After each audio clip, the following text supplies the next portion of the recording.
Une rencontre intéressante avec une pédiatre extraordinaire qui nous vient de France, Catherine Guégan.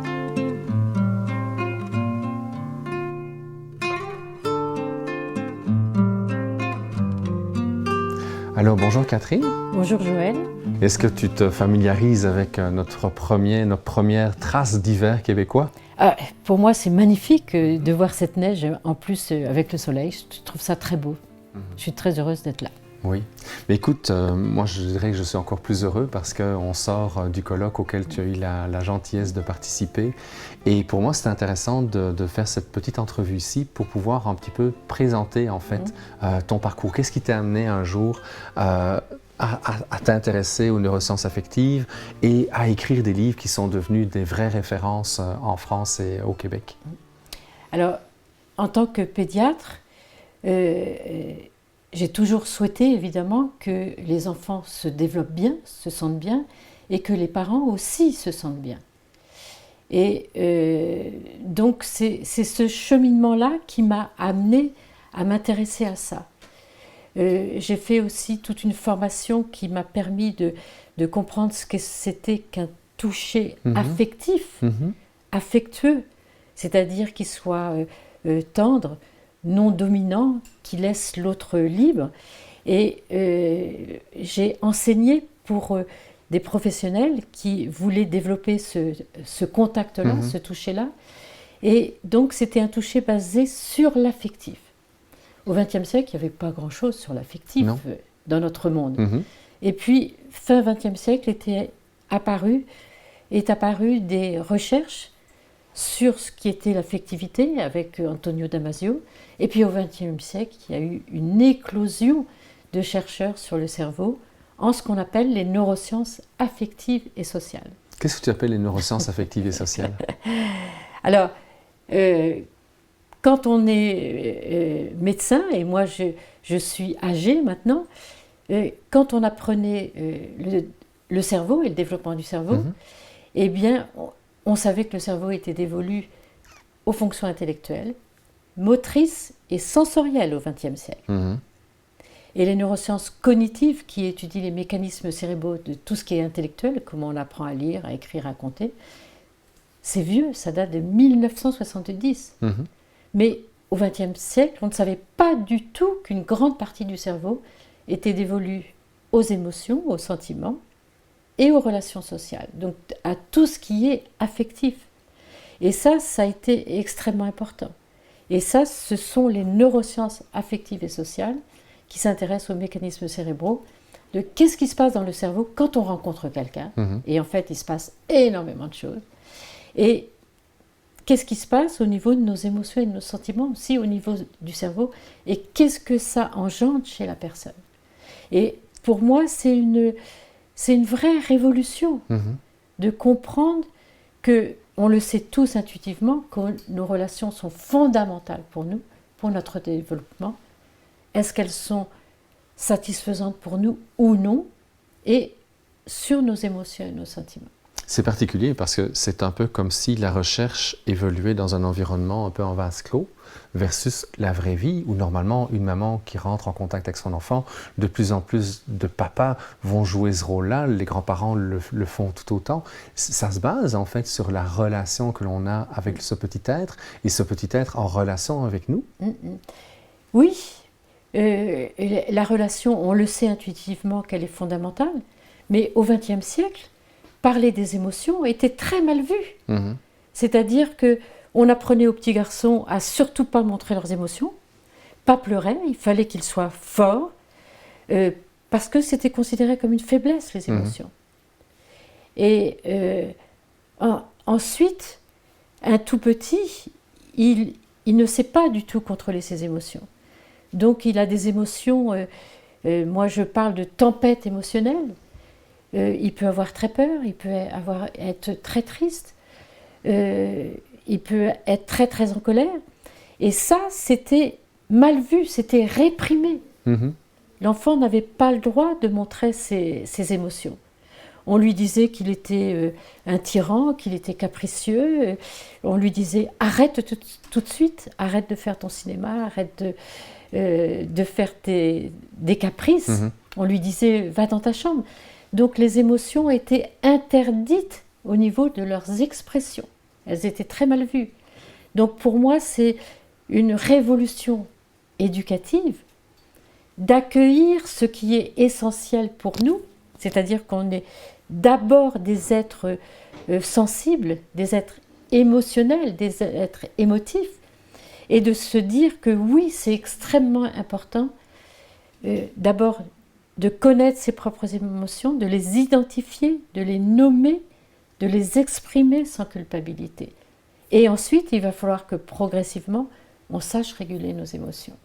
Donc tout ce champ de l'affectivité, de ce qui est émotionnel, est extrêmement important à explorer. Quand j'avais fait mon premier cycle en pédagogie, je me souviens qu'un de professeur disait que anciennement, donc probablement jusqu'au XXe siècle et bien avancé, c'est comme si l'enfant n'avait pas sa raison d'être en fait avant 12 ans. Là, il devenait un petit homme ou une petite femme, donc il devenait potentiellement intéressant. C'est ce qui fait en sorte que l'enfance a été peu investie par la recherche et c'est un monde très féminin dans le monde, en tout cas, la petite enfance ou les enseignantes. Est-ce que tu as l'impression justement qu'on n'a jamais permis aux enfants d'être des enfants parce qu'ils dérangeaient? Pour moi, ça a été extraordinaire parce que ça m'a donné une autre compréhension sur le développement de l'être humain.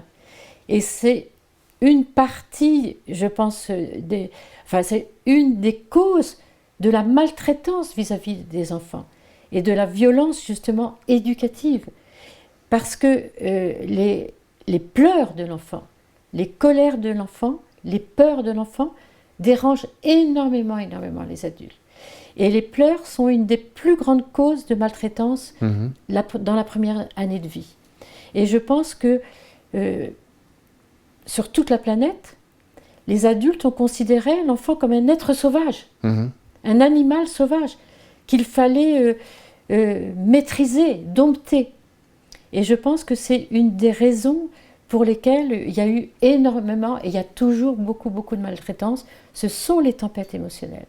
Et je pense personnellement que si les parents et tous les professionnels de l'enfance savent que c'est normal qu'un enfant ait des tempêtes émotionnelles et savent que si ils vont apaiser l'enfant, comprendre les émotions de l'enfant, l'aider à exprimer ses émotions, c'est ça qui va faire maturer leur cerveau, qui va ensuite permettre à l'enfant de maîtriser ses émotions. S'ils savent que c'est le développement normal de l'enfant, que l'enfant ne fait pas exprès pour embêter l'adulte, je pense qu'il va y avoir une vraie révolution éducative et que ça va aider beaucoup les adultes qui s'occupent d'enfants et les parents de comprendre que c'est l'évolution normale de l'enfant.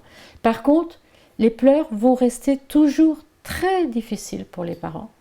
Les colères vont toujours rester très difficiles pour les parents. Le fait qu'un enfant morde, tape quand il est petit, va rester toujours très difficile pour les parents.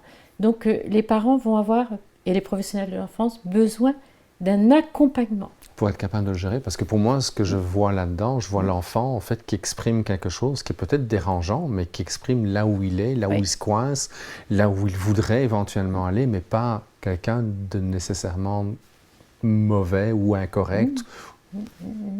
Oui, je pense que les tempêtes émotionnelles que vit le petit enfant ont fait qu'on a dit que l'être humain portait le mal en lui et était méchant.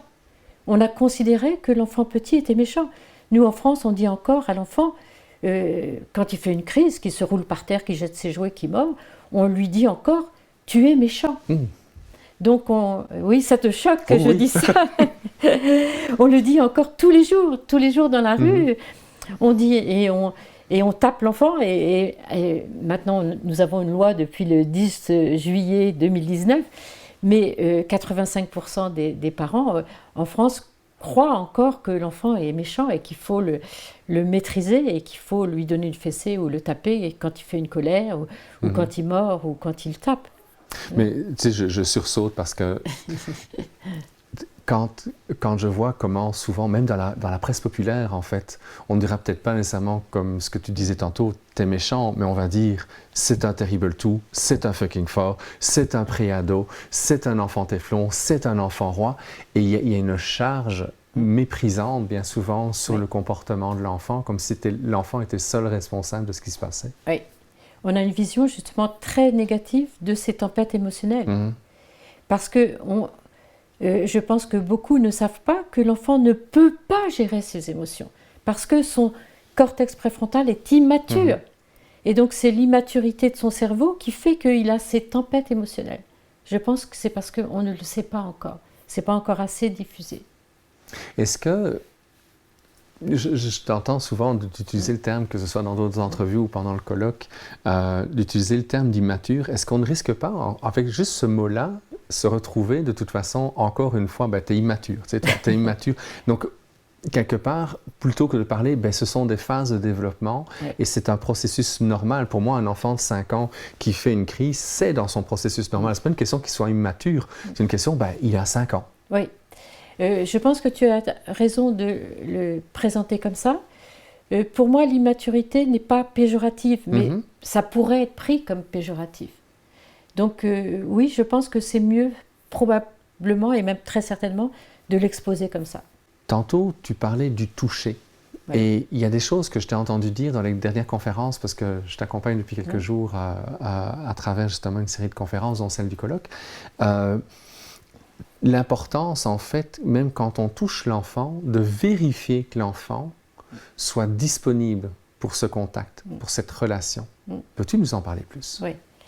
Alors, tout à l'heure, on parlait ensemble du fait qu'en France, il y a une mode du massage avec les bébés et même les enfants. Probablement que ce n'est pas aussi développé qu'au Québec. Hein. Non. Moi, je suis absolument persuadée que le contact entre les êtres humains est vital. Et pour l'enfant, c'est vital pour leur développement. Il y a 2 chercheurs qui ont, et même beaucoup plus que ça, il y a beaucoup de chercheurs à l'heure actuelle qui publient des études qui montrent que le contact, le toucher, quand il est respectueux, va permettre à tout le cerveau de se développer. Et donc c'est vital pour les enfants. Et va développer ce cortex préfrontal qui nous permet toutes les fonctions supérieures de l'enfant et de l'être humain et qui va lui permettre d'être empathique, de pouvoir gérer ses émotions, de faire des choix, d'avoir un sens éthique et moral. Donc le contact, pour moi, il est vital, mais pas n'importe quel contact. C'est-à-dire que prendre contact avec un enfant, ou même avec un adulte, c'est pareil. Est-ce que tu permets que je prenne contact avec toi? Est-ce que tu es d'accord avec ça? Et puis, si on fait un massage, est-ce que la façon dont je te contacte te convient? Dis-moi, et ça devrait être pareil entre 2 adultes. Dans les relations amoureuses, est-ce que ça te convient? Et puis, est-ce que là, ça te suffit? C'est-à-dire que il n'y a pas à prendre rendez-vous pour un massage, parce que ça peut être l'heure qui ne convient pas à l'enfant. Et puis, quand l'enfant est petit, c'est-à-dire un bébé, il ne parle pas, mais il exprime tout par son regard, par ses expressions. Est-ce que là, tu en as assez? Donc, toujours demander si ça convient à l'enfant.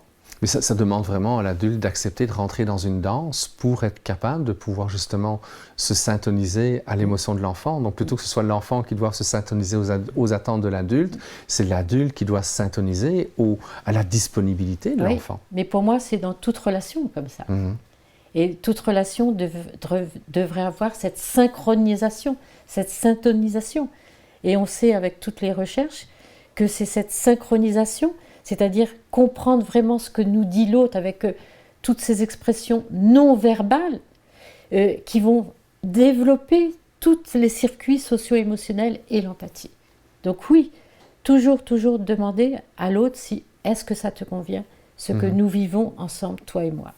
Je me souviens que quand j'ai fait ma formation en psychomotricité, quand j'étais en Belgique, on nous avait en fait expliqué qu'un bébé perdait près de 90% de sa capacité de s'exprimer d'un point de vue non verbal dans la première année, simplement parce qu'il n'y avait pas ce miroir de la part de l'adulte qui rentrait justement dans cette syntonie. Oui, c'est très important et surtout savoir que l'enfant ne vit pas dans la même temporalité que nous et n'a pas les mêmes capacités justement d'avoir beaucoup d'attention.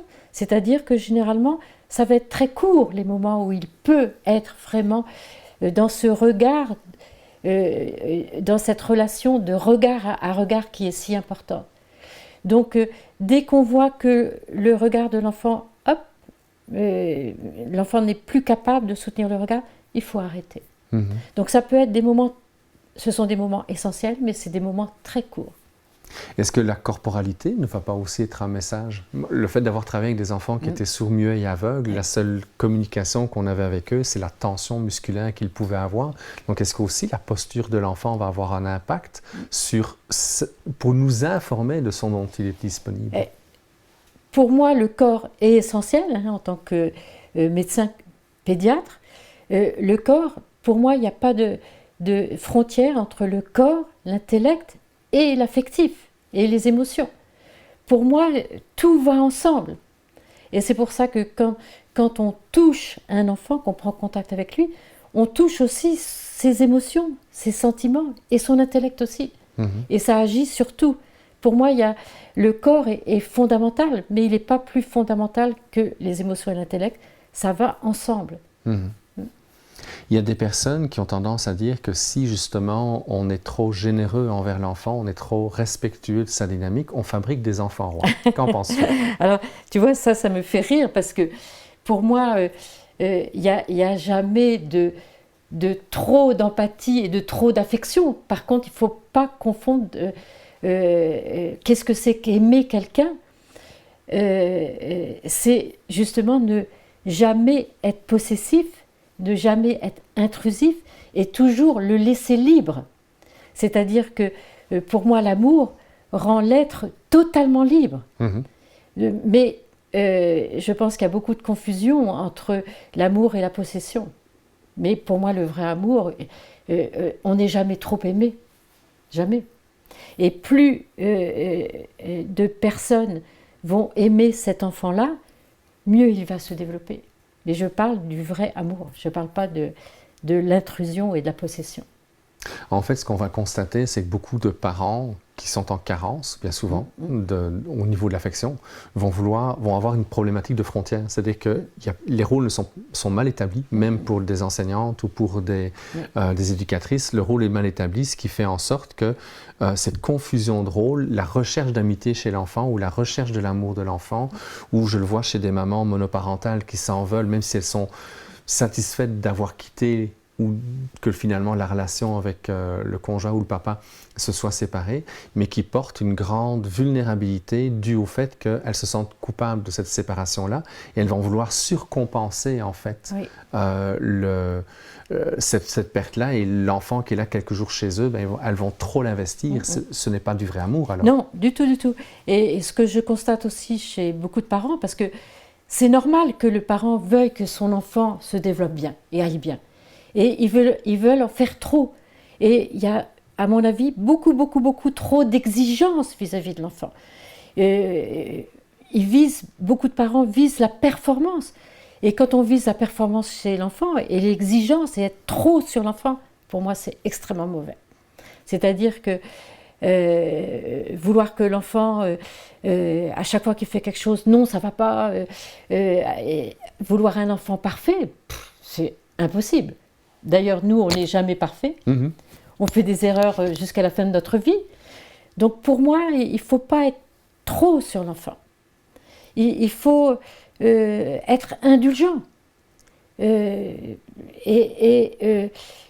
Toujours le laisser libre de faire des essais et des erreurs, de faire des expérimentations. Nous, on apprend de nos erreurs, on apprend en expérimentant. Et il ne faut pas viser la performance, je le redis encore parce que je pense que c'est un très gros écueil. Et je l'ai vu en discutant avec les éducatrices, en discutant avec les enseignants, mais je pense que c'est aussi la même chose en France. qu'on ne laisse pas assez l'enfant faire des expériences et faire des erreurs. Oui. Quand tu vois le nombre d'enfants en difficulté aujourd'hui, est-ce que ça t'inquiète ou malgré tout, tu es porteur d'espoir en regard de cette jeune génération qui éclot progressivement? Alors, j'ai les deux en moi. J'estime qu'on a énormément de chance d'être au XXIe siècle. Et pour moi, de savoir tout ça, je le redis, pour moi, c'est une révolution éducative. Moi, ça m'a permis d'avoir un tout autre regard sur l'enfant. Donc, ça m'a permis de me rendre compte qu'au XXe siècle, j'ai dit beaucoup de bêtises aux parents. Ça m'a permis de changer ma façon de parler aux parents. Donc pour moi, c'est une très grande chance d'avoir ces neurosciences affectives et sociales qui nous permettent de mieux comprendre le développement de l'enfant. Et de comprendre que justement cet enfant petit, il ne le faisait pas exprès d'avoir ces tempêtes émotionnelles. Et qu'il va falloir l'accompagner. Donc c'est une très grande chance de savoir ça. De savoir aussi que la méditation, la pratique de l'attention va aider aussi l'enfant. On a deux choses validées au XXIe siècle. On sait que toutes ces compétences émotionnelles et sociales vont aider l'enfant à bien se développer, la méditation aussi. Et pour les parents et les adultes, pareil. Donc c'est une très grande chance. Par contre, notre monde, là, notre société, est beaucoup plus stressante.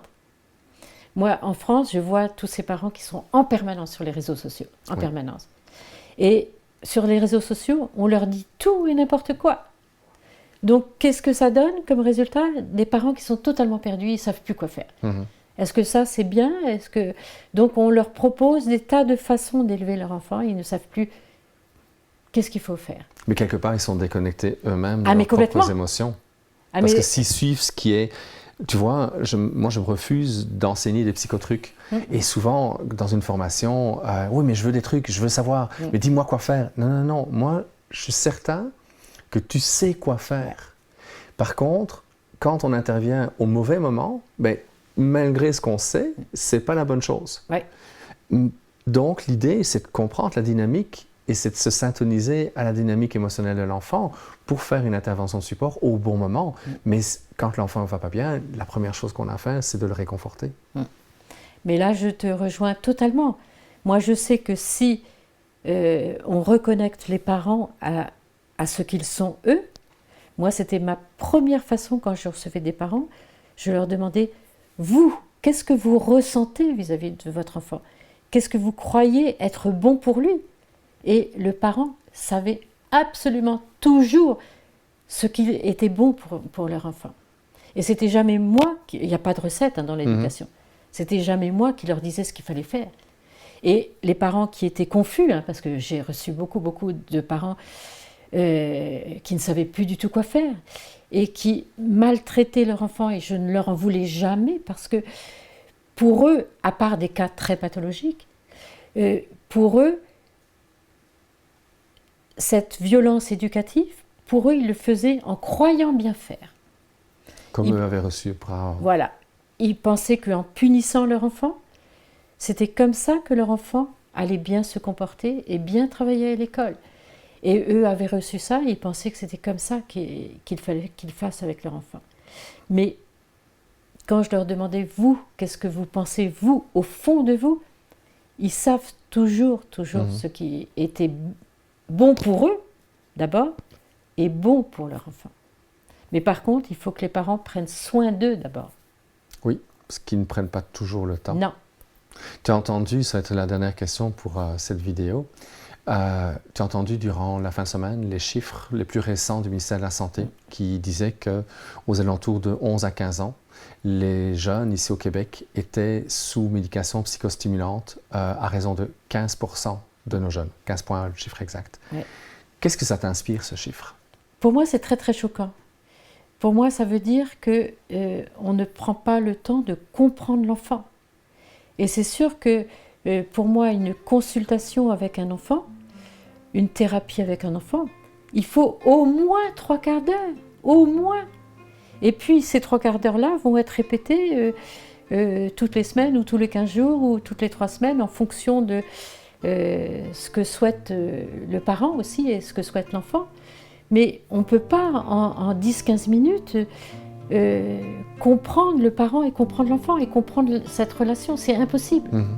Et c'est sûr que dans ce cas-là, donner un médicament, c'est plus facile.